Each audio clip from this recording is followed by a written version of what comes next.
Hi students, welcome to my classes. ഇന്ന് നമ്മൾ discuss ചെയ്യുന്ന ടോപ്പിക് എന്ന് പറയുന്നത് ടൈപ്സ് ഓഫ് റിസർച്ച് ആണ്.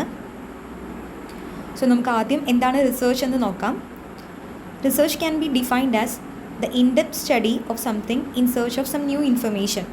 അതായത് ഏതെങ്കിലും ഒരു ടോപ്പിക്കിനെ പറ്റി പുതിയതായി ഒരുപാട് ഇൻഫർമേഷൻസ് കണ്ടുപിടിക്കാൻ വേണ്ടി നടത്തുന്ന ഒരു ഇൻഡെപ്ത് സ്റ്റഡിയെയാണ് റിസർച്ച് എന്ന് പറയുന്നത്. നമുക്കറിയാം പണ്ട് മുതൽ തന്നെ ഒരുപാട് പേര് പലതരം റിസർച്ചസ് കണ്ടക്ട് ചെയ്തതിൻ്റെ ഭാഗമായിട്ടാണ് നമുക്ക് ഇന്ന് അവൈലബിൾ ആയിട്ടുള്ള ഒരുപാട് ഇൻഫർമേഷൻസ് കിട്ടിയിട്ടുള്ളത് അല്ലേ. ഇന്നും പല റിസർച്ചസും നടന്നുകൊണ്ടിരിക്കുന്നുണ്ട്. അപ്പോൾ ഫ്യൂച്ചർ ജനറേഷന് യൂസ്ഫുൾ ആവുന്ന രീതിയിലുള്ള ഒരുപാട് റിസർച്ചസ് ഇന്ന് നടന്നുകൊണ്ടിരിക്കുന്നുണ്ട്. ഇനി റിസർച്ച് എന്ന് പറയുമ്പോൾ റിസർച്ചിനെ നമുക്ക് പലതരത്തിൽ ക്ലാസിഫൈ ചെയ്യാൻ വേണ്ടി സാധിക്കും. So it can be categorised on the basis of its process, application, inquiry mode, ideas or concepts, extension or newness, objective, logic, etc. So നമുക്ക് ഏതൊക്കെയാണ് വളരെ ഇമ്പോർട്ടൻ്റ് ആയിട്ടുള്ള ടൈപ്സ് ഓഫ് റിസർച്ചസ് എന്ന് നോക്കാം. സോ ഇതിൽ ഒരു ഓൾമോസ്റ്റ് ഒരു 28 ടൈപ്സ് ഓഫ് റിസർച്ച് ഇൻക്ലൂഡ് ചെയ്തിട്ടുണ്ട്. എല്ലാം വളരെ ഇമ്പോർട്ടൻ്റ് ആയത് തന്നെയാണ്. സോ നമുക്ക് ഓരോന്നായിട്ട് നോക്കാം. First one is fundamental research. It is called as basic or pure research. Fundamental റിസർച്ചിനെ ബേസിക് ഓർ പ്യൂർ റിസർച്ച് എന്നും അറിയപ്പെടുന്നുണ്ട്. It expands the person's knowledge. ഇത് ഈ ഫണ്ടമെൻ്റൽ റിസർച്ച് മെയിനായിട്ട് കണ്ടക്ട് ചെയ്യുന്നത് നമുക്ക് ഒരു പെർട്ടിക്കുലർ ടോപ്പിക്കിനെ പറ്റിയിട്ട് നമ്മൾ ആ റിസർച്ച് നടത്തുന്ന ആ ടോപ്പിക്കിനെ പറ്റി കൂടുതൽ ഇൻഫർമേഷൻസ് അവൈലബിൾ ആവാനും ആ ഒരു കാര്യത്തിനെ പറ്റിയിട്ടുള്ള നോളജ് വർദ്ധിപ്പിക്കാൻ വേണ്ടിയിട്ടുമാണ് നമ്മൾ ഫണ്ടമെൻ്റൽ റിസർച്ച് കണ്ടക്ട് ചെയ്യുന്നത്.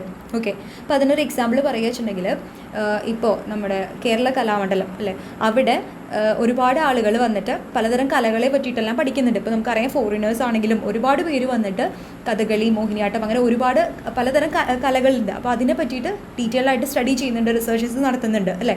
അപ്പോൾ അത് എന്തിനു വേണ്ടിയിട്ട് അവർ അതിൽ നിന്ന് പുതിയതായിട്ട് ഒന്നും കണ്ടുപിടിക്കില്ല, ഇന്നോവേഷൻസ് ഒന്നും കൊണ്ടുവരികയല്ല ചെയ്യുന്നത്. പകരം ഓൾറെഡി എക്സിസ്റ്റിംഗ് ആയിട്ടുള്ള ഒരു കല അതിനെ പറ്റിയിട്ട് കൂടുതൽ അറിവ് ശേഖരിക്കുകയാണ് ചെയ്യുന്നത് അല്ലേ, നോളജ് കൂട്ടുകയാണ് ചെയ്യുന്നത്. അപ്പോൾ ഇതിനെയാണ് ഫണ്ടമെൻ്റൽ റിസർച്ച് എന്ന് പറയുന്നത്. This type of research is not going to create or invent anything new. Okay. Instead, it is based on basic science investigation. ഇനി ഇതിന് കുറച്ച് എക്സാമ്പിൾസ് പറയുന്നുണ്ട്. How did universe begin? How teenagers in a society behave or community in a society lives? അങ്ങനെയുള്ള കുറേ ടോപ്പിക്കുകൾ. Okay, അപ്പോൾ knowledge improve ചെയ്യാൻ വേണ്ടിയിട്ട് അല്ലെങ്കിൽ നോളജ് കൂട്ടാൻ വേണ്ടി നമ്മൾ കണ്ടക്ട് ചെയ്യുന്ന ഒരു റിസർച്ച് ടൈപ്പാണ് ഫണ്ടമെൻ്റൽ റിസർച്ച് എന്ന് പറയുന്നത്. Second one, applied research. It is a scientific study that seeks to solve various practical problems in the day-to-day life. നമ്മുടെ ഡേ ടു ഡേ ലൈഫിൽ ഉണ്ടാകുന്ന പലതരം പ്രാക്ടിക്കലായിട്ടുള്ള പ്രോബ്ലംസിനെ സോൾവ് ചെയ്യാൻ വേണ്ടിയിട്ട് നമ്മൾ സയൻറ്റിഫിക് മെത്തേഡ്സിൻ്റെ സഹായം സ്വീകരിക്കുകയാണ്. ഓക്കെ, അങ്ങനെയുള്ള റിസർച്ചേഴ്സിനെയാണ് നമ്മൾ അപ്ലൈഡ് റിസർച്ച് എന്ന് പറയുന്നത്. ഇപ്പോൾ എക്സാമ്പിൾ പറയുക വെച്ചാൽ ഇപ്പോൾ എന്താ പറയുക, സ്പെസിഫിക് ഡിസീസസ് ഒക്കെ ഇപ്പോൾ എന്തെങ്കിലും ഒരു അസുഖങ്ങൾ അതൊക്കെ വരികയാണെന്ന് വെച്ചിട്ടുണ്ടെങ്കിൽ എന്ത് ചെയ്യും, നമ്മൾ ഹോസ്പിറ്റലിലൊക്കെ പോയി കഴിഞ്ഞാൽ പലതരം ടെസ്റ്റുകളൊക്കെ കണ്ടക്ട് ചെയ്യും അല്ലേ. അപ്പോൾ അതിൻ്റെ ഭാഗമായിട്ട് സയൻറ്റിഫിക് ആയിട്ടുള്ള ടെസ്റ്റുകൾ കണ്ടക്ട് ചെയ്തിട്ട് നമ്മുടെ ഡേ ടു ഡേ ലൈഫിലുള്ള ഉണ്ടാകുന്ന പലതരം പ്രോബ്ലംസ് സോൾവ് ചെയ്യാൻ വേണ്ടി ശ്രമിക്കുകയാണ് അപ്ലൈഡ് റിസർച്ചിൽ. ഇനി ഇപ്പോൾ ഡിസീസസിൻ്റെ കേസ് മാത്രമല്ല, ഇപ്പോൾ ഫാമേഴ്സിൻ്റെ ഒക്കെ കേസ് നോക്കുക വെച്ചിട്ടുണ്ടെങ്കിൽ അവരുടെ എന്താ പറയുക, അഗ്രികൾച്ചർ ക്രോപ്പിൻ്റെ പ്രൊഡക്ഷൻ അതിനിപ്പോൾ ഇപ്പോൾ ക്ലൈമാറ്റിക് ചേഞ്ചസ് അങ്ങനെയുള്ള പല കാരണങ്ങളുണ്ട് ഇല്ലേ. അപ്പോൾ അതിനൊക്കെ പറ്റിയുള്ള സ്റ്റഡി എന്ന് പറയുന്നത് അപ്ലൈഡ് റിസർച്ച് ആണ്. അതായത് നമ്മൾ സയൻറ്റിഫിക് മെത്തേഡ്സ് അപ്ലൈ ചെയ്തിട്ട് സൊല്യൂഷൻസ് ഫൈൻഡ് ഔട്ട് ചെയ്യുകയാണ് ചെയ്യുന്നത്. ഇതിനെയാണ് അപ്ലൈഡ് റിസർച്ച് എന്ന് പറയുന്നത്. Next is correlational research. Correlation അതിൽ തന്നെ നമുക്ക് മനസ്സിലാക്കാം, ടു ഓർ മോർ വാരിയബിൾസ് തമ്മിലുള്ള റിലേഷൻ, അതിനാണ് നമ്മൾ കോറിലേഷൻ എന്ന് പറയുന്നത് അല്ലേ. അപ്പോൾ ഈ ഒരു റിസർച്ചിലൂടെ നമ്മൾ എന്താ പറയുക, ഈ ടു ഓർ മോർ വാരിയബിൾസ് തമ്മിലുള്ള റിലേഷൻ ഫൈൻഡ് ഔട്ട് ചെയ്യുകയാണ് ചെയ്യുന്നത്. അതൊരിക്കലും ഒരു കോസ് ആൻഡ് ഇഫക്റ്റ് റിലേഷൻഷിപ്പ് ആവണമെന്നില്ല. ടു ഓർ മോർ വാരിയബിൾസ് എടുത്തിട്ട് നമ്മൾ അവ തമ്മിലുള്ള റിലേഷൻഷിപ്പ് മനസ്സിലാക്കുന്നു. ഓക്കെ, ഇതിനെയാണ് കോറിലേഷണൽ റിസർച്ച് എന്ന് പറയുന്നത്. എക്സാമ്പിൾ പറയുന്നത് correlation between obesity and diabetes, correlation between smoking and cancer. സ്മോക്കിങ്ങും ക്യാൻസറും അത് തമ്മിലുള്ള റിലേഷൻഷിപ്പ്. ഓക്കെ, അപ്പോൾ ഇങ്ങനെ രണ്ടോ അല്ല അതിലധികമോ വാരിയബിൾസിനെ നമ്മൾ എടുത്തുകൊണ്ട് അവരുടെ റിലേഷൻഷിപ്പ് മനസ്സിലാക്കുകയാണ്. അപ്പോൾ ഇതിനെയാണ് കോറിലേഷണൽ റിസർച്ച് എന്ന് പറയുന്നത്. റിലേഷൻഷിപ്പ് ഫൈൻഡ് ഔട്ട് ചെയ്യുന്നു.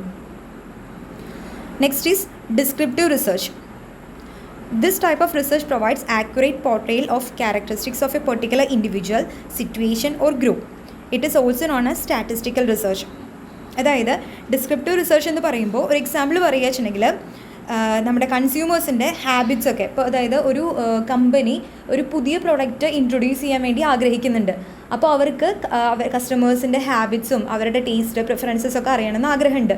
അപ്പോൾ അതിന് വേണ്ടി കണ്ടക്ട് ചെയ്യുന്ന ഒരു റിസർച്ചിനെ ഡിസ്ക്രിപ്റ്റീവ് റിസർച്ച് ആയിട്ടാണ് കണക്കാക്കുന്നത്. ഓക്കെ, അപ്പോൾ അതുവഴി എന്ത് ചെയ്യാൻ പറ്റും, അവർക്കൊരു ന്യൂ പ്രോഡക്റ്റ് ഡെവലപ്മെൻറ്റിന് ഹെൽപ്ഫുള്ളായിരിക്കും അത്. അപ്പോൾ ഇതൊരു കൈൻഡ് ഓഫ് സ്റ്റാറ്റിസ്റ്റിക്കൽ റിസർച്ച് ആണ്. ഇതിനെയാണ് ഡിസ്ക്രിപ്റ്റീവ് റിസർച്ച് എന്ന് പറയുന്നത്. Next is ethnographic research. This type of research involves investigation of A culture through an in-depth study of members of culture. Ethnographic research എന്ന് പറയുമ്പോൾ നമ്മളതിൽ ഒരു കൾച്ചറിനെ പറ്റിയാണ് സ്റ്റഡി ചെയ്യുന്നത്. ഓക്കെ, എക്സാമ്പിൾ പറയുക വെച്ചാൽ ഇപ്പോൾ ഈ ആഫ്രിക്ക പോലെയുള്ള രാജ്യങ്ങളിൽ ഇപ്പോഴും ഗോത്രവർഗ്ഗങ്ങളൊക്കെ എക്സിസ്റ്റ് ചെയ്യുന്നുണ്ട്. ഓക്കെ, അപ്പോൾ അതിനെയൊക്കെ പറ്റി സ്റ്റഡി ചെയ്യാൻ വേണ്ടിയിട്ട് ഒരുപാട് പേര് അവിടേക്ക് പോകുന്നുണ്ട് അല്ലേ. അപ്പോൾ അവർ കണ്ടക്ട് ചെയ്യുന്ന റിസർച്ചുകൾ, അപ്പോൾ ആ ആളുകളെ പറ്റിയിട്ട് അവരുടെ കൾച്ചർ പിന്നെ അങ്ങനെയുള്ള കാര്യങ്ങളൊക്കെ പറ്റി സ്റ്റഡി ചെയ്യുന്നു. ഓക്കെ, ഇതിനെയാണ് എത്നോഗ്രാഫിക് റിസർച്ച് എന്ന് പറയുന്നത്. Next is experimental research. Experimental research നമുക്ക് ആ ടേമിൽ തന്നെ മനസ്സിലാക്കാം. അതൊരു എക്സ്പെരിമെൻറ്റ് നടത്തി നമ്മൾ എന്ത് കണ്ടുപിടിക്കുകയാണ്, റിസൾട്ട് ഫൈൻഡ് ഔട്ട് ചെയ്യുന്ന ഒരു റിസർച്ചാണ്. Okay, it also includes examining the probability and causality among variables. അതായത് ഇതിൽ എക്സ്പെരിമെൻ്റൽ റിസർച്ച് എന്ന് പറയുമ്പോൾ അതിൽ 2 വാരിയബിൾസ് ഇൻവോൾവ് ആണ്. Independent variable and dependent variable. ഒരു ഇൻഡിപെൻഡൻ്റ് ആയിട്ടുള്ള വാരിയബിൾ ഉണ്ടായിരിക്കും, ഒരു ഡിപ്പെൻഡൻറ്റ് വാരിയബിൾ ഉണ്ടായിരിക്കും. എന്നിട്ട് ഇവ തമ്മിലുള്ള ഒരു എക്സ്പെരിമെൻറ്റ് കണ്ടക്ട് ചെയ്ത് ഇതിൻ്റെ ഇഫക്റ്റ് ഫൈൻഡ് ഔട്ട് ചെയ്യണം. അതായത് ഇൻഡിപെൻഡൻറ്റ് വാരിയബിളിൻ്റെ മുകളിലുള്ള ഇഫക്റ്റ് അത് ഫൈൻഡ് ഔട്ട് ചെയ്യാണ് ചെയ്യുന്നത്, അതൊരു എക്സ്പെരിമെൻറ്റിൻ്റെ ഭാഗമായിട്ട്. ഇപ്പോൾ എക്സാമ്പിൾ പറയുകയാണെങ്കിൽ നമ്മൾ ബ്ലഡ് ഷുഗർ ചെക്ക് ചെയ്യുന്നത്. ഓക്കെ, അപ്പോൾ അതിനുവേണ്ടി നമ്മൾ ബ്ലഡ് ചെക്ക് ചെയ്യും.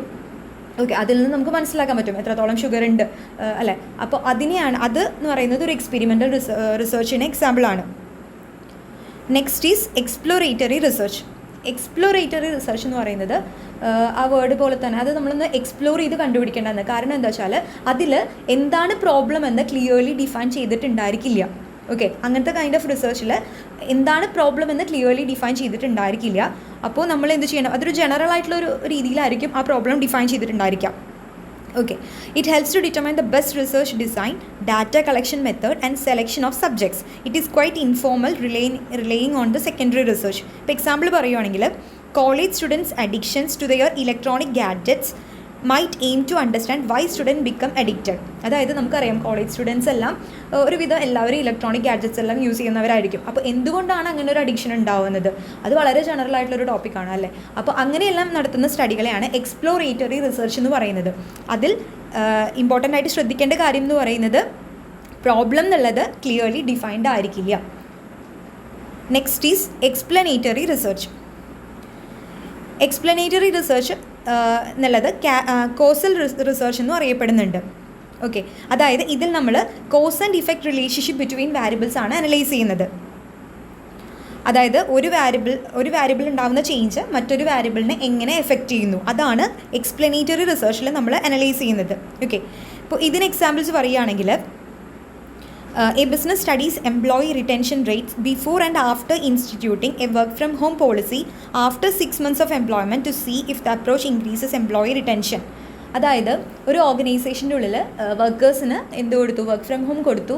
അപ്പോൾ അത് എത്രത്തോളം എംപ്ലോയീസിൻ്റെ റിറ്റൻഷൻ റേറ്റിനെ എഫക്റ്റ് ചെയ്തിട്ടുണ്ട്, അപ്പോൾ അതാണ് നമ്മൾ ഫൈൻഡ് ഔട്ട് ചെയ്യുന്നത്. ഓക്കെ, അപ്പോൾ നമ്മൾ ഒരു 6 months ഡ്യൂറേഷനിലാണ് ഈ ഒരു റിസർച്ച് കണ്ടക്ട് ചെയ്യുന്നത്.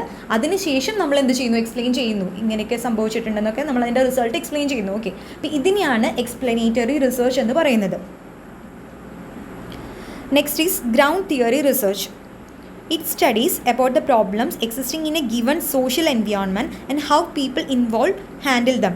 അതായത് ഗ്രൗണ്ട് തിയറി റിസർച്ചിൽ നമ്മൾ എന്താ ചെയ്യുന്നത് വെച്ചാൽ ഒരു പെർട്ടിക്കുലർ സിറ്റുവേഷൻ ക്രിയേറ്റ് ചെയ്യാണ് ചെയ്യുന്നത്. എന്നിട്ട് ഇത് ശരിക്കും പറയുകയാണെങ്കിൽ നമ്മുടെ ട്രഡീഷണൽ റിസർച്ച് മെത്തേഡിൻ്റെ ഒരു റിവേഴ്സ് പ്രോസസ്സാണ് ഫോളോ ചെയ്യുന്നത്. അതായത് നമ്മളൊരു പെർട്ടിക്കുലർ സിറ്റുവേഷൻ ക്രിയേറ്റ് ചെയ്തിട്ട് ആ ഒരു സിറ്റുവേഷനിൽ ആളുകൾ എങ്ങനെ റിയാക്ട് ചെയ്യുന്നു എന്ന് ഫൈൻഡ് ഔട്ട് ചെയ്യാണ് ചെയ്യുന്നത്. ഇപ്പോൾ എക്സാമ്പിൾ പറയുകയാണെങ്കിൽ ഒരു ഓർഗനൈസേഷനിൽ why employees are frustrated by their work, എന്തുകൊണ്ടാണ് എംപ്ലോയീസിന് ഫ്രസ്ട്രേഷൻ ഉണ്ടാവുന്നത്. ഓക്കെ, അപ്പോൾ അത് അറിയാൻ വേണ്ടി നമ്മൾ എന്ത് ചെയ്യുന്നു, ഓർഗനൈസേഷൻ സെറ്റപ്പിൽ നമ്മൾ എന്ത് ചെയ്യാണ്, ഓരോരോ കാര്യങ്ങൾ മാറി മാറി നിരീക്ഷിച്ചുകൊണ്ടിരിക്കുകയാണ്. ഓക്കെ, അപ്പോൾ അതിനെയാണ് അത് അവർക്ക് ഇപ്പോൾ ഓരോരോ ഇത് കൊടുക്കുന്നുണ്ടായിരിക്കാം. ഇപ്പോൾ എന്താ പറയുക, അവർ വർക്ക് ചെയ്യുന്ന ടൈം കുറച്ച് കൂട്ടുന്നു, അവർക്ക് ലിഷർ ടൈം കൊടുക്കാതിരിക്കുന്നു, അങ്ങനെയൊക്കെ ചെയ്തിട്ട് നമ്മൾ നോക്കുകയാണ് എന്തുകൊണ്ടാണ് അവർക്ക് ഫ്രസ്ട്രേഷൻ ഉണ്ടാകുന്നത് എന്നുള്ള റീസൺ ഫൈൻഡ് ഔട്ട് ചെയ്യാൻ വേണ്ടി നോക്കുകയാണ്. അപ്പോൾ അതിനെയാണ് ഗ്രൗണ്ട് തിയറി റിസർച്ച് എന്ന് പറയുന്നത്. Next is historical research. Historical research എന്ന് പറയുന്നത് research involving analysis of events that occurred in the remote or recent past. Understanding this can add perspective on how we can examine the current situation. അതായത് കുറച്ച് കാലങ്ങൾക്ക് മുമ്പ് സംഭവിച്ചിട്ടുള്ള ഒരു ഇവൻറ്റിൽ നിന്ന് നമ്മൾ കണ്ടുപിടിക്കുകയാണ് ഇപ്പോൾ നടന്നുകൊണ്ടിരിക്കുന്ന ഒരു പെർട്ടിക്കുലർ ഇവൻറ്റിനുള്ളൊരു സൊല്യൂഷൻ നമ്മൾ കുറേ കാലങ്ങൾക്ക് മുമ്പ് സംഭവിച്ചിട്ടുള്ള ഒരു ഇവൻറ്റിൽ നിന്ന് ഫൈൻഡ് ഔട്ട് ചെയ്യാൻ വേണ്ടി ശ്രമിക്കുകയാണ്. ഇപ്പോൾ നമുക്ക് അതിന് എക്സാമ്പിൾ പറയുന്നത് എപ്പിഡമിക് സിറ്റുവേഷൻസ് ആണ്. ഇപ്പോൾ എക്സാമ്പിൾ പറയുകയാണെങ്കിൽ ഇപ്പോൾ വന്ന കൊറോണ ഉണ്ടായില്ലേ, അപ്പോൾ ആ ടൈമിൽ കൊറോണ മുന്നേ ഏതെങ്കിലും രാജ്യങ്ങളിൽ വന്നിട്ടുണ്ടോ, ആ സമയത്ത് അവർ എന്തൊക്കെ റീസൺസ്, എങ്ങനെയാണത് സ്പ്രെഡായത്, പിന്നെ ഇത് ചെയ്യാൻ വേണ്ടി എന്തൊക്കെ മെഷേഴ്സാണ് എടുത്തിട്ടുള്ളത്, അങ്ങനെയുള്ള കാര്യങ്ങൾ നമ്മൾ ഹിസ്റ്ററിയിൽ നിന്ന് നോക്കുകയാണ്. അതായത് കുറേ കാലങ്ങൾക്ക് മുന്നേ അത് സംഭവിച്ചിട്ടുള്ള കാര്യങ്ങൾ നമ്മൾ റിസർച്ച് ചെയ്ത് നോക്കുകയാണ്. ഓക്കെ, ഇതിനെയാണ് ഹിസ്റ്റോറിക്കൽ റിസർച്ച് എന്ന് പറയുന്നത്. Next is phenomenological research. It aims to describe an experience that has been actually lived by a person. ഈ ടൈപ്പ് ഓഫ് റിസർച്ചിൽ നമ്മൾ ഒരു പേഴ്സൺ അയാളുടെ ആ ഒരു ലൈഫ് ഫുള്ള് ജീവിച്ച് തീർത്ത ആ ഒരു രീതി, അതാണ് നമ്മൾ റിസർച്ച് ചെയ്യുന്നത്. അതായത് ഇപ്പോൾ എക്സാമ്പിൾ പറയുകയാണെങ്കിൽ ഒരു ക്യാൻസർ പേഷ്യൻറ്റ്, അപ്പോൾ അയാളുടെ ആ ഒരു ലൈഫ് അതാണ് നമ്മൾ റിസർച്ച് ചെയ്യുന്നത്. ഓക്കെ, അപ്പോൾ അതാണ് ഫിനോമിനോളജിക്കൽ റിസർച്ച് എന്ന് പറയുന്നത്. Next is quantitative research. Quantitative research എന്ന് പറയുമ്പോൾ ഈ റിസർച്ചിൻ്റെ റിസൾട്ട് എന്ന് പറയുന്നത് നമുക്ക് ന്യൂമറിക്കലി മെഷർ ചെയ്യാൻ വേണ്ടി സാധിക്കും. ഓക്കെ, ഇപ്പോൾ റിസൾട്ട് ന്യൂമറിക്കലി ക്വാണ്ടിഫൈ ചെയ്യാൻ പറ്റുന്ന റിസർച്ചുകളെയാണ് ക്വാണ്ടിറ്റേറ്റീവ് റിസർച്ച് എന്ന് പറയുന്നത്. So quantitative research depends on numerical data such as statistics and measurements to investigate specific questions like who, what, where or when. അതായത് who, what, where or when എന്ന് പറയുന്ന ക്വസ്റ്റ്യൻസിനെല്ലാം answer ചെയ്യാൻ വേണ്ടി സാധിക്കുന്ന ഒരു റിസർച്ചാണ് ക്വാണ്ടിറ്റേറ്റീവ് റിസർച്ച് എന്ന് പറയുന്നത്. അതുപോലെ ഈ റിസർച്ചിൻ്റെ റിസൾട്ട് എന്ന് പറയുന്നത് നമുക്ക് ടേബിൾസിലും ഗ്രാഫിലും ഒക്കെ ടാബുലറായിട്ടും ഗ്രാഫിക്കലി ഒക്കെ റെപ്രസെൻറ്റ് ചെയ്യാൻ വേണ്ടി സാധിക്കും എന്നാണ് പറയുന്നത്. ഓക്കെ, പ്രസൻറ്റ് ചെയ്യാൻ വേണ്ടി സാധിക്കും. Types of quantitative methods include survey research, descriptive research, correlational research. അപ്പോൾ ഇതെല്ലാം ക്വാണ്ടിറ്റേറ്റീവ് റിസർച്ചിൻ്റെ ഉൾപ്പെടുത്താവുന്നതാണ്. Next is qualitative research. Qualitative research എന്ന് പറയുമ്പോൾ നമ്മൾ പറഞ്ഞ ക്വാണ്ടിറ്റേറ്റീവിൻ്റെ ഓപ്പോസിറ്റാണ് ക്വാളിറ്റേറ്റീവ്. അതായത് നമ്മളിവിടെ ആട്രിബ്യൂട്ട്സിനെ പറ്റിയാണ് റിസർച്ച് ചെയ്യുന്നത്. ഓക്കെ, അതായത് ഇത് നമുക്ക് ഒരിക്കലും ഒരു ന്യൂമറിക്കൽ ടേംസിൽ ഇതിൻ്റെ റിസൾട്ട് മെഷർ ചെയ്യാൻ സാധിക്കില്ല. ഇവിടെ നമ്മൾ കൂടുതലും റിസർച്ച് ചെയ്ത് കണ്ടെത്തുന്നത് ആളുകളുടെ ഒപ്പീനിയൻ, അതുപോലെ ലിറ്ററേച്ചറിനെ പറ്റിയിട്ട് അങ്ങനെയുള്ള കാര്യങ്ങളൊക്കെയാണ്. Okay, it uses descriptions to obtain the meanings and feelings involve in a situation. ഇപ്പോൾ ബിസിനസ്സുകൾ, കമ്പനീസൊക്കെ അവർ കൺസ്യൂമേഴ്സ്, അപ്പോൾ അവരുടെ ഒരു പെർട്ടിക്കുലർ പ്രൊഡക്റ്റിൻ്റെ ഒപ്പീനിയൻ കൺസ്യൂമേഴ്സിൽ നിന്ന് അറിയാൻ വേണ്ടി ശ്രമിക്കുക. അപ്പോൾ അതൊക്കെ ക്വാളിറ്റേറ്റീവ് റിസർച്ചിന് എക്സാമ്പിളാണ്. അപ്പോൾ അതുപോലെ നമ്മളിപ്പോൾ യൂട്യൂബിൽ നോക്കുകയാണെങ്കിൽ ഇപ്പോൾ എന്തെങ്കിലും ഒരു വീഡിയോ ഒക്കെ വരുമ്പോൾ അതിൻ്റെ താഴെ കമൻസ് ഒക്കെ വായിച്ചു കഴിഞ്ഞിട്ടുണ്ടെങ്കിൽ നമുക്ക് ആ ഒരു വീഡിയോയുടെ പറ്റിയിട്ടുള്ള ഒന്ന് ഇവാലുവേറ്റ് ചെയ്യാൻ വേണ്ടി സാധിക്കും അല്ലേ. അപ്പോൾ ഇതെല്ലാം ക്വാളിറ്റേറ്റീവ് റിസർച്ചിന് എക്സാമ്പിൾസ് ആണ്. Next is mixed research. Mixed എന്ന് പറയുമ്പോൾ ക്വാണ്ടിറ്റേറ്റീവിൻ്റെയും ക്വാളിറ്റേറ്റീവിൻ്റെയും മിക്സഡ് ആയിട്ടുള്ളൊരു ഫോമാണ് മിക്സഡ് റിസർച്ച് എന്ന് പറയുന്നത്. The results are often presented as a mix of graph, words and images. ഇപ്പോൾ ഒരു എക്സാമ്പിൾ പറയുന്നത്, a car manufacturer ask car buyers to complete a survey after buying a red or white sedan. അതായത് ഒരു model കാറിൻ്റെ different കളേഴ്സൊക്കെ കൊണ്ടുപോയിട്ടുള്ള customers, purchase ചെയ്തിട്ടുള്ള customers, അവരിൽ നിന്ന് ഡാറ്റ കളക്ട് ചെയ്യുകയാണ് ചെയ്യുന്നത്. ഓക്കെ, അപ്പോൾ സാറ്റിസ്ഫാക്ഷനും അത് ഈ കളർ കാര്യങ്ങൾ മാത്രമല്ല അതിൻ്റെ ബാക്കി ആട്രിബ്യൂട്ട്സിനെ പറ്റിയിട്ടും എല്ലാം ചോദിക്കുന്നുണ്ടായിരിക്കും. ഓക്കെ, അപ്പോൾ അങ്ങനെ നടത്തുന്ന ആ ഒരു റിസർച്ച് എന്ന് പറയുന്നത് മിക്സഡ് റിസർച്ച് ആണ്. Next is one time and longitudinal research. One time research എന്ന് പറയുമ്പോൾ അല്ലെങ്കിൽ ലോങ്ങിറ്റ്യൂഡിനൽ റിസർച്ച് എന്ന് പറയുമ്പോൾ ഒരു ലോങ് പീരീഡിലേക്ക് ഒരു വട്ടം കണ്ടക്ട് ചെയ്യുന്ന ഒരു റിസർച്ചാണ്. അതായത് ഇതിൽ how certain measurements change over time without manipulating any determining variables. ഇതിൽ നമ്മൾ വാരിയബിൾസിലൊന്നും ചേഞ്ച് വരുത്തുന്നില്ല, മാനിപ്പുലേഷൻസ് ഒന്നും വരുത്തുന്നില്ല, എന്നിട്ട് ഒരു ലോങ് പീരീഡിലേക്കാണ് നമ്മളിത് അനലൈസ് ചെയ്യുന്നത്. ഓക്കെ, ഇപ്പോൾ എക്സാമ്പിൾ പറയുകയാണെങ്കിൽ trend study, cohort study, panel study. Trend study എന്ന് പറയുമ്പോൾ നമുക്കിപ്പോൾ എന്താ പറയുക, ഈ പോപ്പുലേഷൻ ട്രെൻഡൊക്കെ അനലൈസ് ചെയ്യാം. അതായത് സെൻസസ് ഒക്കെ നടത്തി പോപ്പുലേഷൻ കൗണ്ട് എടുക്കുമല്ലോ. അപ്പോൾ അത് നമുക്കൊരു പെർട്ടിക്കുലർ പീരീഡിലേക്കുള്ളത് ട്രെൻഡ് എങ്ങനെയാണ്, ഇപ്പോൾ ഒരു ഇൻക്രീസിങ് ട്രെൻഡിലാണ് പോയിക്കൊണ്ടിരിക്കുന്നത്, അങ്ങനെയൊക്കെ അനലൈസ് ചെയ്യില്ല. അതിനെയാണ് ട്രെൻഡ് സ്റ്റഡി എന്ന് പറയുന്നത്. വൺ ടൈം അല്ലെങ്കിൽ ലോങ്ങിറ്റ്യൂഡിനൽ റിസർച്ചിന് എക്സാമ്പിളാണ്. അതുപോലെ കൊഹോർട്ട് സ്റ്റഡി എന്ന് പറയുമ്പോൾ research traces A sub population over time. ഇതിൽ നമ്മൾ കംപ്ലീറ്റ് പോപ്പുലേഷൻ എടുക്കുന്നില്ല, ഒരു സബ് പോപ്പുലേഷൻ എടുത്തിട്ടാണ് സ്റ്റഡി ചെയ്യുന്നത് ഒരു പെർട്ടിക്കുലർ പീരീഡിലേക്ക് കേട്ടോ. അതുപോലെ പാനൽ സ്റ്റഡി എന്ന് പറയുമ്പോൾ research traces the same sample over time. അതിൽ നമ്മളൊരു പെർട്ടിക്കുലർ സാമ്പിളിനെയാണ് എടുക്കുന്നത്, എന്നിട്ടൊരു ലോങ് പീരീഡിലേക്ക് നമ്മളതിനെ സ്റ്റഡി ചെയ്യുന്നു. എക്സാമ്പിൾ പറയുന്നുണ്ട്, A researcher examines if and how employee satisfaction changes in the same employees after 1 year, 3 years and 5 years. അതായത് ഒരു സെയിം കമ്പനിയിൽ കുറേ കാലങ്ങളായിട്ട് വർക്ക് ചെയ്തിരുന്ന എംപ്ലോയീസ്, ഓക്കെ, അവരുടെ എംപ്ലോയി സാറ്റിസ്ഫാക്ഷനാണ് നമ്മൾ മെഷർ ചെയ്യുന്നത്. 1 വർഷം കഴിയുമ്പോൾ, അല്ലെങ്കിൽ ഒരു 3 വർഷം കഴിയുമ്പോൾ, 5 വർഷം കഴിയുമ്പോൾ, അങ്ങനെ നമ്മൾ മെഷർ ചെയ്യുകയാണ്. ഓക്കെ, ഇപ്പോൾ ഒരു ലോങ് പീരീഡിലേക്ക് എത്രത്തോളം ചേഞ്ച് വരുന്നുണ്ട്, സാറ്റിസ്ഫാക്ഷൻ ലെവൽ എത്രത്തോളം ചേഞ്ച് വരുന്നുണ്ടെന്ന് അറിയാൻ വേണ്ടിയിട്ടാണ് ഇത് കണ്ടക്ട് ചെയ്യുന്നത്. ഇതിനെ വൺ ടൈം അല്ലെങ്കിൽ ലോങ്ങിറ്റ്യൂഡിനൽ റിസർച്ച് എന്നാണ് പറയുന്നത്. Next is ex post facto research. This is a type of research that begins after an event has occurred and without the interference of the investigator. ഈ എക്സ്പോസ് ഫാക്ടോ റിസർച്ച് എന്ന് പറയുന്നത് ഒരു event occur ചെയ്ത് കഴിഞ്ഞു, അതിനുശേഷം conduct ചെയ്യുന്ന ഒരു റിസർച്ചാണ്. ഈ ടൈപ്പ് ഓഫ് റിസർച്ചിൽ ഇൻവെസ്റ്റിഗേറ്ററിന് ഇൻവെസ്റ്റിഗേറ്ററിൻ്റെ ഒരു ഇൻ്റർഫിയറൻസും അതിൽ സംഭവിച്ചിട്ടുണ്ടായിരിക്കില്ല. അപ്പോൾ പറയുവാണെങ്കിൽ ഇത് കുറച്ച് കാലങ്ങൾക്ക് മുന്നേ സംഭവിച്ചൊരു കാര്യമാവാം, പക്ഷേ അതിനെ പറ്റിയുള്ള റിസർച്ച് നമ്മൾ ഇപ്പോഴാണ് കണ്ടക്ട് ചെയ്യുന്നത്. എക്സാമ്പിൾ നോക്കുവാണെങ്കിൽ, ഇപ്പോൾ ചില സ്കൂളുകളൊക്കെ ഉണ്ട് അല്ലേ, പണ്ട് തൊട്ടേ വളരെ ഡിസിപ്ലിൻ എല്ലാം വളരെ സ്ട്രിക്റ്റ് ആയിട്ട് ഫോളോ ചെയ്തു വരുന്ന സ്കൂളുകൾ. അപ്പോൾ നമ്മളിപ്പോൾ ഒരു സ്റ്റഡി കണ്ടക്ട് ചെയ്യാണ്, കുറേ വർഷം പഴക്കമുള്ള ഒരു സ്കൂള്, വളരെ ഡിസിപ്ലിനായിട്ടുള്ള വളരെ സ്ട്രിക്റ്റ് ആയിട്ടുള്ള ഒരു സ്കൂള്. അപ്പോൾ അവിടെ പഠിച്ചു വന്നിട്ടുള്ള സ്റ്റുഡൻസ് ഇപ്പോൾ അത്യാവശ്യം ഏജ് ആയിട്ടുള്ള കുറച്ച് സ്റ്റുഡൻസാണ്. അപ്പോൾ അവരെ എടുത്തിട്ട് നമ്മൾ സ്റ്റഡി ചെയ്യുകയാണ്. അങ്ങനെ സ്ട്രിക്റ്റ് ആയിട്ടുള്ള ഡിസിപ്ലിനൊക്കെ അന്ന് ഫോളോ ചെയ്തത് അവരുടെ ലൈഫിൽ എത്രത്തോളം എഫക്റ്റ് ചെയ്തിട്ടുണ്ട്, ഓക്കെ, അത് എത്രത്തോളം അവരുടെ ലൈഫിൻ്റെ ഭാഗമായിട്ടുണ്ടെന്ന് നമ്മളിപ്പോൾ സ്റ്റഡി ചെയ്യുകയാണ് ചെയ്യുന്നത്. ഓക്കെ, ഇതിനെ എക്സ്പോസ്ഡ് ഫാക്ടോ റിസർച്ച് എന്നാണ് പറയുന്നത്. അതായത് ആ കാര്യങ്ങളൊക്കെ ഓൾറെഡി പണ്ട് സംഭവിച്ചു കഴിഞ്ഞു, അതിനെപ്പറ്റി നമ്മൾ ഇപ്പോഴാണ് സ്റ്റഡി ചെയ്യുന്നത്. ഓക്കെ, അപ്പോൾ റിസർച്ചർക്ക് അതിൻ്റെ മുകളിൽ ഇൻ്റർഫിയറൻസ് ഉള്ളത് വളരെ കുറവാണ്. ഇതിൽ relationship is explain without manipulating the വാരിയബിൾസിൽ നിന്നും നമ്മൾ മാനിപ്പുലേറ്റ് ചെയ്യുന്നില്ല. ഇത് കൂടുതലും നമ്മൾ ഡാറ്റ കളക്ട് ചെയ്യാൻ സർവേസ് ആണ് യൂസ് ചെയ്യുക. ഇതാണ് എക്സ്പോസ് ഫാക്ടോ റിസർച്ച് എന്ന് പറയുന്നത്. Next is action research. It refers to examining actions, assessing their effectiveness in bringing about the desired outcome and choosing a course of action based on those results. ഈ action research എന്ന് പറയുന്നത് education ഫീൽഡിലാണ് കൂടുതലായിട്ട് കണ്ടുവരുന്നത്. അതായത് ഇപ്പോൾ പലതരം different types of teaching styles ഉണ്ട് അല്ലേ. അപ്പോൾ നമുക്കൊരു എക്സാമ്പിൾ പറയുകയാണെങ്കിൽ, ഇപ്പോൾ ടീച്ചേഴ്സ് ഫസ്റ്റ് ക്വാർട്ടറിൽ ഒരു പെർട്ടിക്കുലർ ടൈപ്പ് ടീച്ചിങ് സ്റ്റൈലാണ് അപ്ലൈ ചെയ്യുന്നത്. അപ്പോൾ അതിന് എത്രത്തോളം ഇഫക്റ്റീവ് ആണെന്ന് ആ ഒരു ക്വാർട്ടറിൽ നമ്മൾ അനലൈസ് ചെയ്യുന്നു. എന്നിട്ട് അത് അത്രയ്ക്ക് പോരായെങ്കിൽ നമ്മൾ നെക്സ്റ്റ് ക്വാർട്ടറിൽ വേറൊരു സ്റ്റൈല് കുറച്ചും കൂടി മോഡിഫൈ ചെയ്തിട്ട് വേറൊരു സ്റ്റൈല് അപ്ലൈ ചെയ്യുന്നു. ഓക്കെ, അങ്ങനെ സ്റ്റുഡൻസിൽ അത് എത്രത്തോളം ഇഫക്റ്റീവ് ആണെന്ന് നമ്മൾ മനസ്സിലാക്കുകയാണ്.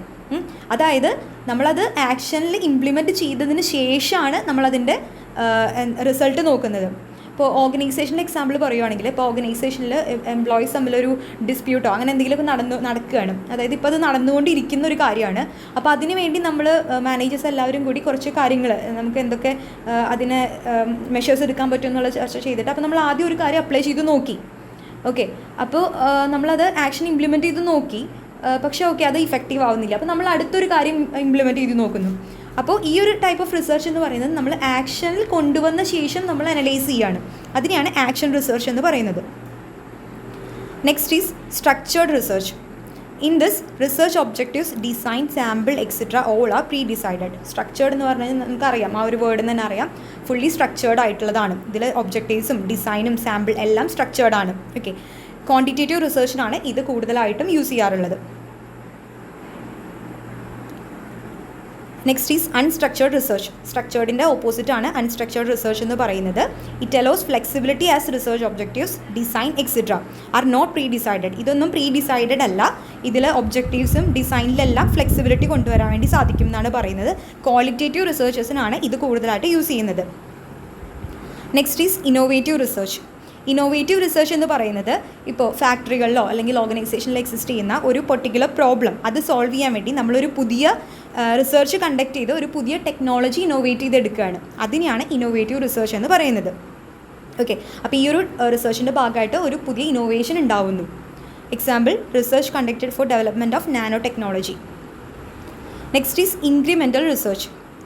It is N improvement or extension of something which already exist. അതായത് ഓൾറെഡി എക്സിസ്റ്റ് ചെയ്യുന്ന, അപ്പോൾ ടെക്നോളജിയുടെ കേസ് തന്നെ എടുക്കാം, ഓൾറെഡി എക്സിസ്റ്റ് ചെയ്യുന്ന ഒരു ടെക്നോളജി അതിൽ നമ്മൾ കുറച്ചുകൂടി എന്തുകൊണ്ട് റിസർച്ച് നടത്തി കുറച്ചുകൂടി ഇംപ്രൂവ്മെൻറ്റ്സ് കൊണ്ടുവരുന്നു. ഓക്കെ, ഇപ്പോൾ എക്സാമ്പിൾ പറയുകയാണെങ്കിൽ, വേറൊരു എക്സാമ്പിൾ പറയുകയാണെങ്കിൽ, നമ്മളിപ്പോൾ ഒരു പ്രൊഡക്റ്റ് മാർക്കറ്റിൽ എക്സിസ്റ്റ് ചെയ്യുന്ന ഒരു പ്രൊഡക്റ്റ്, ആ പ്രൊഡക്റ്റിലേക്ക് കൺസ്യൂമേഴ്സിൻ്റെ ടേസ്റ്റും സംഭവങ്ങളും അവർക്ക് എന്തൊക്കെയാണ് ഇനി കൂടുതലായിട്ട് വേണ്ടതെന്ന് മനസ്സിലാക്കി നമ്മൾ അതിൽ ഇമ്പ്രൂവ്മെൻറ്റ്സ് കൊണ്ടുവരുവാണ്. ഓക്കെ, ഇതിനെ ഇൻക്രിമെൻ്റൽ റിസർച്ച് എന്നാണ് പറയുന്നത്. അപ്പോൾ ഇത് മനസ്സിലാക്കാൻ വേണ്ടി കണ്ടക്ട് ചെയ്യുന്ന റിസർച്ചാണ് ഇൻക്രിമെൻ്റൽ റിസർച്ച് എന്ന് പറയുന്നത്. Next is deductive research. It is a journey from general to specific. Researchers consider an already established theory and test its implication on a particular sample. It begins with hypothesis. Hypothesis testing ചെയ്ത് conduct ചെയ്യുന്ന ഒരു റിസർച്ചാണ് deductive research എന്ന് പറയുന്നത്. നമുക്കൊരു example നോക്കാം, അത് നമുക്ക് ക്ലിയറായി മനസ്സിലാക്കാൻ പറ്റും. There is a generalization that educated people earn more than uneducated people. Generally ഒരു ജനറലൈസേഷൻ ഉണ്ട്, അതായത് എഡ്യൂക്കേറ്റഡ് പീപ്പിളിനാണ് കൂടുതൽ ഇൻകം കിട്ടുന്നത് അൺഎഡ്യൂക്കേറ്റഡ് പീപ്പിളിനേക്കാളും എന്ന്. ഓക്കെ, അപ്പോൾ നമ്മൾ ഇതൊരു ഹൈപ്പോത്തിസിസായി വെച്ച് ഒരു സാമ്പിളിനെ എടുത്ത് ആ സാമ്പിളിൽ നമ്മൾ ഈ ഹൈപ്പോത്തിസിസ് ടെസ്റ്റ് ചെയ്യാണ്. അങ്ങനെ ടെസ്റ്റ് ചെയ്ത് നമ്മൾ റിസൾട്ടിലേക്ക് എത്തിച്ചേരുന്നു. ഇതിനെയാണ് ഡിഡക്റ്റീവ് റിസർച്ച് എന്ന് പറയുന്നത്. ഇത് ജനറൽ ആയിട്ടുള്ളൊരു ജനറലൈസേഷൻ വെച്ച് അതിൽ നിന്ന് സ്പെസിഫിക് ആയിട്ടുള്ള റിസൾട്ടിലേക്ക് നമ്മൾ എത്തിച്ചേരുകയാണ്. ഇതിനെ ഡിഡക്റ്റീവ് റിസർച്ച് എന്ന് പറയും. ഓക്കെ, ജനറലിൽ നിന്ന് സ്പെസിഫിക്കിലേക്ക്. ഓക്കെ, അപ്പോൾ അത് ഡിഡക്റ്റീവാണ്. ഇനി ഇൻഡക്റ്റീവ് റിസർച്ച് ഉണ്ട്, അത് ഡിഡക്റ്റീവിൻ്റെ ഓപ്പോസിറ്റ്. അതായത് ഇത് സ്പെസിഫിക്കിൽ നിന്ന് ജനറലിലേക്കാണ്. അതായത് ഇവിടെ നമുക്ക് എന്താ പറയുക, ഇതിനെ പറ്റിയിട്ട് ഒരു അറിവൊന്നുമില്ല. നമ്മൾ എന്ത് ചെയ്യുന്നത് വെച്ചാൽ സാമ്പിളായിട്ട്, ഈ സെയിം കാര്യം തന്നെയാണ് കേട്ടോ, സാമ്പിളായിട്ട് ഒരു 50 ഹൗസ് ഹോൾഡ്സിനെ എടുക്കുന്നു. എന്നിട്ട് നമ്മൾ അവരിൽ നിന്ന് ഡാറ്റ കളക്ട് ചെയ്യാണ്, ക്വസ്റ്റ്യനേഴ്സും ഒക്കെ യൂസ് ചെയ്തിട്ട് ഡാറ്റ കളക്ട് ചെയ്യാണ്. അവരുടെ എഡ്യൂക്കേഷണൽ ലെവലും അവരുടെ വർക്കിംഗ് പേഴ്സൺസ് എത്ര പേരുണ്ട് അവരുടെ ഫാമിലിയിൽ, അതുപോലെ അവർക്ക് എത്രത്തോളം ഇൻകം കിട്ടുന്നുണ്ട്, അങ്ങനെയുള്ള കാര്യങ്ങളൊക്കെ നമ്മൾ ക്വസ്റ്റ്യനേഴ്സും എല്ലാം വെച്ച് സർവേ എല്ലാം കണ്ടക്ട് ചെയ്ത് അനലൈസ് ചെയ്യാണ്. എന്നിട്ട് നമ്മൾ ജനറലൈസേഷനിലേക്ക് എത്തിച്ചേരുകയാണ്. ഓക്കെ, അപ്പോൾ സ്പെസിഫിക് ടു ജനറൽ ആണ്. ഇതിനെയാണ് ഇൻഡക്റ്റീവ് റിസർച്ച് എന്ന് പറയുന്നത്. It begins with sample question. ഇത് സാമ്പിൾ ക്വസ്റ്റ്യൻസ് ഒക്കെ ഉണ്ടാവും, അതിൽ നിന്നാണ് സ്റ്റാർട്ട് ചെയ്യുക. It generally associated with qualitative research. Okay, ഇതാണ് ഇൻഡക്റ്റീവ് റിസർച്ച് എന്ന് പറയുന്നത്. Next is cross sectional research. Cross sectional research studies A group or sub group at one point in time. ഈ cross sectional research എന്ന് പറയുന്ന ഓർഗനൈസേഷനിൽ കണ്ടുവരുന്ന ഒരു type of research ആണ്. Participants are generally chosen. നമ്മളിതിൽ എന്താ വെച്ചാൽ പാർട്ടിസിപ്പൻസിനെ ഗ്രൂപ്പുകളായിട്ട് അല്ലെങ്കിൽ സബ് ഗ്രൂപ്പുകളായിട്ട് ക്ലാസിഫൈ ചെയ്യുന്നു. Okay, participants are generally chosen based on specific shared characteristics. ഈ ഓരോ ഗ്രൂപ്പിലെ ആളുകൾ എന്ന് പറയുന്നത് അവർക്ക് സ്പെസിഫിക് ക്യാരക്ടറിസ്റ്റിക്സ് ഉണ്ടായിരിക്കും. ഓക്കെ, അത് ഏജ് ആയിരിക്കാം, ജെൻഡർ, ഇൻകം, അങ്ങനെയുള്ള സ്പെസിഫിക് ക്യാരക്ടറിസ്റ്റിക്സ് ഒരു ഗ്രൂപ്പിലുള്ള ആളുകളുടെ എല്ലാം ക്യാരക്ടറിസ്റ്റിക്സ് എന്ന് പറയുന്നത് ഓൾമോസ്റ്റ് സിമിലർ ആവുന്ന രീതിയിലാണ് നമ്മൾ ഗ്രൂപ്പായിട്ട് തിരിച്ചിട്ടുണ്ടായിരിക്കാം. The group is often used as a representation of larger population. Okay, example പറയുവാണെങ്കിൽ, ഇപ്പോൾ ഒരു ഓർഗനൈസേഷൻ്റെ ഉള്ളിൽ ഒരുപാട് സെയിൽസ് പേഴ്സൺസ് ഉണ്ട്. ഓക്കെ, അതിൽ നമ്മൾ ടോപ്പ് 10% എടുക്കുന്നു. അതായത് വളരെ നല്ല രീതിയിൽ പെർഫോം ചെയ്യുന്ന ഒരു ടോപ്പ് 10% ഒരു ഗ്രൂപ്പാകുന്നു. എന്നാൽ കുറച്ച് മോശം രീതിയിൽ പെർഫോം ചെയ്യുന്ന ഒരു 10% വേറൊരു ഗ്രൂപ്പാക്കുന്നു. ഓക്കെ, എന്നിട്ട് ഇവരുടെ സെയിൽസ് മെത്തേഡ്സ് നമ്മൾ അനലൈസ് ചെയ്യാണ് ചെയ്യുന്നത്. അതിൽ നിന്നും നമുക്ക് മോസ്റ്റ് സക്സസ്ഫുൾ അതുപോലെ ലീസ്റ്റ് സക്സസ്ഫുൾ ആയിട്ടുള്ള സെയിൽസ് മെത്തേഡ്സ് അനലൈസ് ചെയ്യാൻ വേണ്ടി സാധിക്കും. ഇങ്ങനെ നടത്തുന്ന ഗ്രൂപ്പുകളായി തിരിച്ച് നടത്തുന്ന സബ് ഗ്രൂപ്പുകളായിട്ടും തിരിച്ച് നടത്തുന്ന റിസർച്ചസിനെയാണ് ക്രോസ് സെക്ഷണൽ റിസർച്ച് എന്ന് പറയുന്നത്. Next is field research. Field research എന്ന് പറയുമ്പോൾ നമ്മൾ ലൊക്കേഷനിൽ ഒരു പെർട്ടിക്കുലർ ലൊക്കേഷനിൽ ചെന്ന് അവിടെ വെച്ച് കണ്ടക്ട് ചെയ്യുന്ന റിസർച്ചിനെയാണ് ഫീൽഡ് റിസർച്ച് എന്ന് പറയുന്നത്.